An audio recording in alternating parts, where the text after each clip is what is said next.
Welcome to பாரம்பரியமான தென்னாட்டு சமையலுங்க. இன்றைக்கி கோடை காலத்துக்கு வந்து நம்ம தர்பூசணி ஜூஸ் பார்க்க போகிறோம். எல்லாருக்கும் தெரிஞ்சது தாங்க. இது வந்து நீர் சத்து வந்து நம்ம உடம்புல வந்து ரொம்ப கம்மியாகுங்க. முக்கியமாக இது குழந்தைங்களுக்கு அடிக்கடி சேருங்க. தர்பூசணி வந்து உடம்புக்கு நல்லது. இந்த தர்பூசணி வந்து நீங்கள் வந்து கொட்டையோடு சேர்த்துக்கோங்க, ஓகேங்களா? நம்ம வேணும்னா ஃபில்டர் பண்ணிக்கலாம். கொட்டையில் வந்து அவ்வளோ சத்து இருக்குது. இப்போ தர்பூசணி ஜூஸ் வந்து நம்ம வேறுமே பண்ண போகிறது இல்லைங்க. நம்மளுக்கு குழந்தைங்க சாப்பிட்றதோ பெரியவங்க சாப்பிட்றது எல்லாருக்குமே வந்து கோல்டு வந்து இதுவாகுங்க, கோல்டு பிடிக்கும். அதனால் நம்ம கொஞ்சம் பெப்பர் சேர்க்க போகிறோம். கொஞ்சம் 1 பிஞ்சு தான் சேர்க்க போகிறோம். சால்ட்டு கூட நம்ம வந்து 1 பிஞ்சு சுகர், இந்த 2 சேர்த்தாலுமே உங்களுக்கு வந்து என்ன சொல்கிறது, இது கோல்டு வந்து இது அஃபெக்ட் ஆகாதுங்க, ஓகேங்களா? அடுத்தது வந்து ஐஸ் தேவைப்படுறவங்க எடுத்துக்கலாம், இல்லைன்னா வேண்டான்னா விட்டுடலாம், ஓகேங்களா?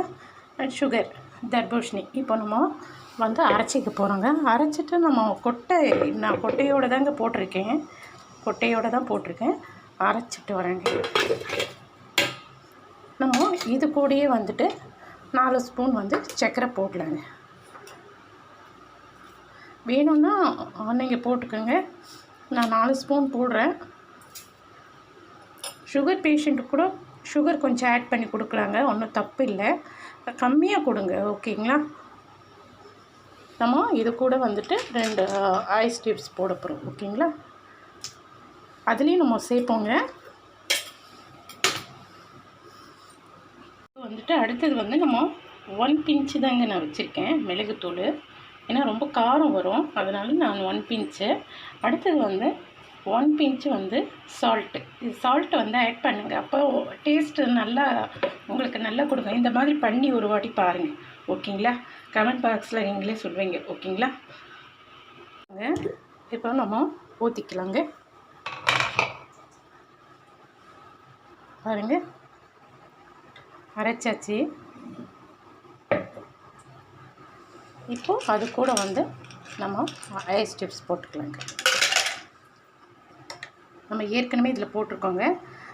நீங்கள் வேணும்னா கொஞ்சம் ஃபில்டர் பண்ணிக்கோங்க. நான் நல்லா மைய அரைச்சி வச்சுருக்கேன்.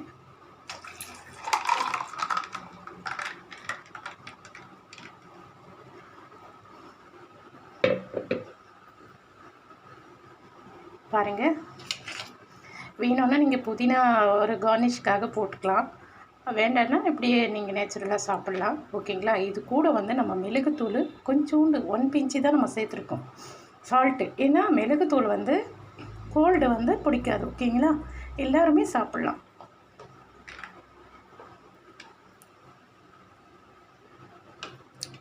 சூப்பராக இருக்குங்க. இந்த மாதிரி நீங்களும் செஞ்சு பாருங்கள். தர்பூசணி ஜூஸ் பாருங்கள், குழந்தைங்களுக்கு இந்த மாதிரி பண்ணி கொடுங்க. வெயில் காலம், கோடைக்காலம், லீவில் இருப்பாங்க வீட்டில், இந்த மாதிரி நீங்கள் மிளகுத்தூள் வந்து கொஞ்சம் சேர்த்து கொடுங்க. பயப்படவே தேவையில்லை, கோல்டு பிடிக்காது, ஓகேங்களா? ஓகேங்க, இது பிடிச்சிருந்தால் லைக் பண்ணுங்கள், ஷேர் பண்ணுங்கள், கமெண்ட் பண்ணுங்கள், சப்ஸ்கிரைப் பண்ணுங்கள். வாட்டர் மெலன் வந்து ரொம்ப சூப்பராக இருக்குங்க, ஓகேங்களா? தேங்க்யூ.